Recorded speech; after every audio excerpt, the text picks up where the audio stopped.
Hey guys, it's Lindsay. We're going to do something a little bit different this time. I've decided to do a divine feminine, divine masculine reading. I keep getting called to do it, so let's get into it. As always, if these messages don't feel aligned for you, please be discerning in what is for you and what is not. This is a general reading, so I am picking up the energies of the group. I will start with a blessing of the cards. I ask that any and all messages that come through the cards come through with clarity and understanding for all those involved.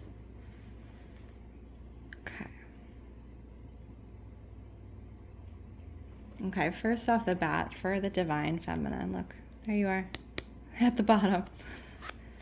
I'm getting you guys are kind of in like a, so when we say, first of all, before I start, when I am talking about divine feminine, divine masculine, everyone, regardless of gender, has some aspect of each within them. Divine feminine, divine masculine just means what aspect we are more prone to express in our own life. And that can change at any given time, that can change in any given relationship. So really kind of feel into what expression you are in and what expression your partner or your potential partner is in. So divine feminine tends to be equated with water and the moon and emotions and creativity and the flow. The feminine is very much created in mind of the flow of things, right? So the masculine tends to be thought of as the container, as the physical, mental, emotional container for the feminine, right? So if you have too much flow, you'll just disperse. You need a container, right? And this can also be within ourselves, so we can hold ourselves in a container, our emotions in a container, if we are expressing healthy, divine masculine and divine feminine, and we are doing that in a way that is most aligned.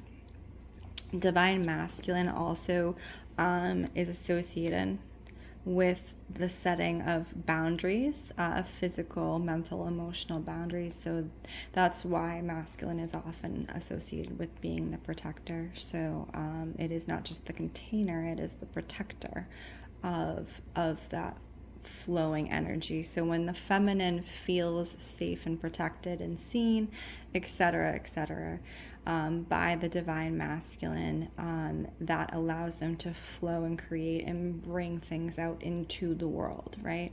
So in a healthy manner again. So as I was saying, getting back to it, divine feminine, I am very much seeing you as kind of being in this bubbly, effervescent, creative energy, which is really beautiful. You're showing up and you're, Ace of Wands right off the bat. So Wands has to do with creativity, passion.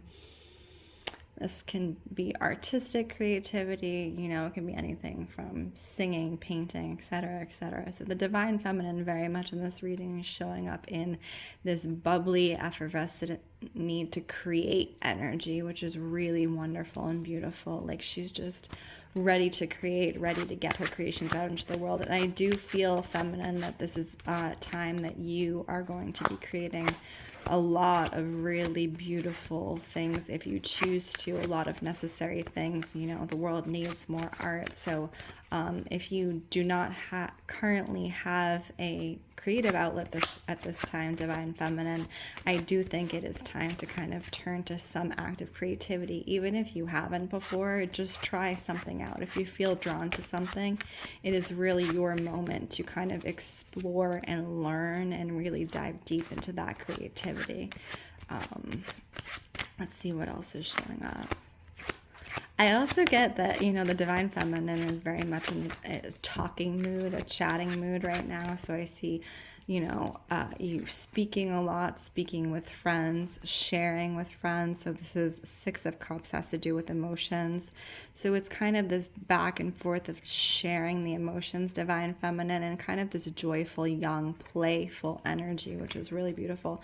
So even if you have friends around you that you would share in the creating with, I think this is really a momentous time to kind of do that and lift people's spirits through the act of creating. Divine Feminine, I feel like you are really powerful and you are having people drawn to you for this reason. Let's see. Yes, yes, yes. So you have the Ten of Wands. Wands, again, creativity. You're growing something out of the death of something else, right? So something had to die for you to be able to create new life. Now, this can be actual physical life, or this could be, something that you are creating otherwise. So I definitely see that it's so potent this time. You guys are really going through not necessarily a birthing phase, but definitely like a gestating phase. It's like definitely like learning things, understanding things, taking on new projects, things like that, really feeling into what fulfills you in your spirit right now. And that's really beautiful. I also see you guys in the way the Knight of Cups is, you're looking out into the future. You're looking out into what goals you want to achieve, where you want to go, and possibly if it has to do with creativity, if you are a creative, looking to what goals that you're now ready to start accomplishing. So that's a really huge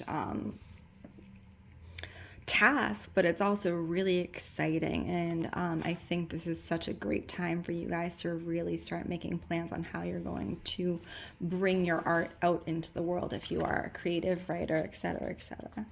Let's check in with the Divine Masculine and see what's up with them at this point in time. Oh, Divine Masculine. Okay. Yeah. Okay. Yeah. So it's almost like you guys, Divine Masculine, the way that you're showing up, you are on the defense, but particularly you're on the defense around yourself. It's almost like, so it is definitely giving overthinking, but it's also giving the Judgment card. Like you see how he's a warrior, he's on defense for himself. I definitely think you guys in some ways are taking stock of who you are as a person and how you show up in life, and realizing maybe, ways you used to show up are no longer aligned for who you want to be and how you want to be in life. And a lot of that has to do around, your earnings and how you show up and making money and things like that, that you can be better, you can do better, you can do more. And I think a lot of this, you get the Two of Swords. So this is like cutting at that which doesn't serve you, also mentally, emotionally, and really taking.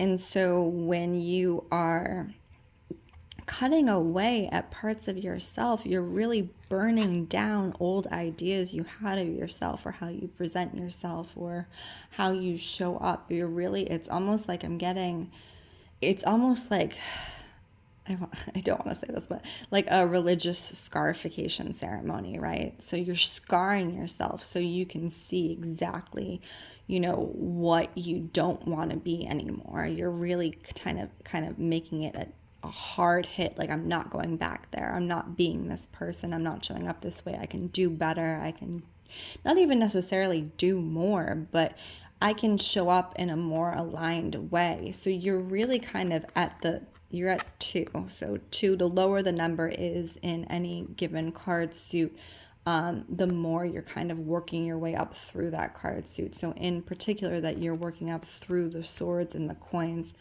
it's establishing yourself in physical abundance, safety, etc. Establishing that container.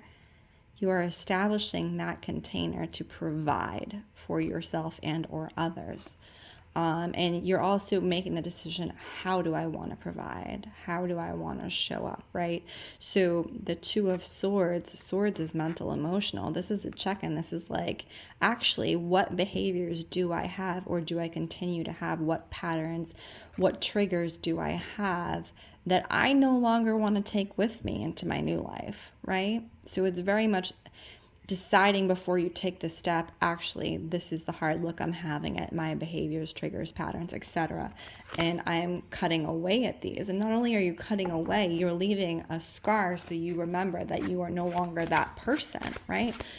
Divine Masculine. That's some very intense inner work that's happening there. And let's see. Yeah, so you're going through a death cycle. So, obviously, go easy on yourself. A death cycle is a massive change. It's one of the largest changes that you can have in any life, right? So you're basically, it's like death to the ego. So it is death to all that you thought you were and changing your worldview. Divine Masculine. So it's a complete upheaval. And so at times you might feel really vulnerable. And that's okay. And when you feel that way, reach out for people who are going to be supportive of you mentally and emotionally in a healthy way, people who you admire. Because I do think during this type of cycle that you really need that support. And you're also getting the Hierophant. So the Hierophant is like the highest order of spirituality. They are like the grand dame of spirituality. They are the enlightened one, right? So the Hierophant is usually the Buddha. In this one, it is obviously a Native American tale. I don't know which one it is, but so not only are you seeking out mentally, emotionally to better yourself, you're also seeking out, so we're talking about mental, emotional, you're also seeking out on a spiritual side where maybe before you've never sought out anything spiritual. And now you're becoming interested in all these things and aspects of life because you're like, there's something for me to learn there. The only caution with these types of trips, Divine Masculine, is just to be very cautious of your ego because, we start to learn things, particularly in and around spirituality. And I can say this because I've been through quite a few spiritual journeys and shadow work and things like that. So diving into the deep, dark parts of ourselves, right? The ego is very insidious. And in this type of intense journey, it's very good to be aware of where your ego is showing up and where you're actually like taking in the information and using it the way it should. So